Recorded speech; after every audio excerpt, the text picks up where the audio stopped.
অন্যান্য দিনের চাইতে আজকের দিনটা একটু আলাদাই ছিল, কারণ আজকে হলো আমাদের বাড়ির নবান্ন উৎসব। আর এই নবান্নটা কম বেশি সকলের বাড়িতেই পালন করা হয়। শীতকাল আসা মানেই কিন্তু নানান শাকসবজি, নানান রকম ফুল, কত কিছু।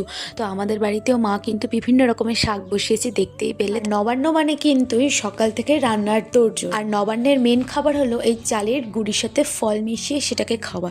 তো সেটার জোগাড়ই আমি করছি। আর এদিকে বাড়ির বড়রা কিন্তু রান্নার আয়োজন জোগাড় সবই করতে লেগে গেছে। আর এই নবানটা করতে হয় কিন্তু এবছরের নতুন চাল দিয়ে। তো মা কিন্তু চালগুলো সকালেই ভিজিয়ে রেখেছিল, আমি সেগুলোকে গুঁড়ো করে নিলাম। তারপর স্নান করে এসে এবার আমি যাব কালীতলায় যাব, তার কারণ মায়ের কাছে পুজো দিতে হবে। আর সেই প্রসাদ ওই নবান্নে একটু হলেও দিতে হবে। তারপর আমি পুজো দিয়ে প্রসাদ নিয়ে কিন্তু চলে এসেছি বাড়ি। আর বাড়ি এসে ফলগুলো সব কেটে নিয়েছিলাম।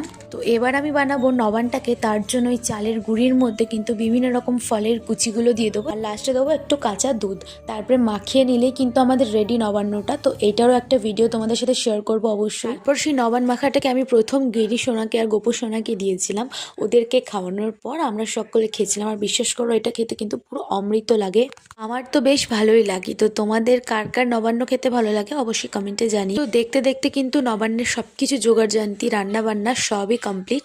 এবার পালা শুধু খাওয়া দাওয়া। তো ব্যাস, আজকে দুপুরের খাওয়া দাওয়াটা তো এইভাবেই জমে গেল। বিভিন্ন রকম আইটেমও ছিল, বেশ ভালোই লাগলো খেতে। আজকের ব্লগটা এখানেই শেষ করলাম। দেখা হচ্ছে নতুন ব্লগে। তো চলো, টাটা।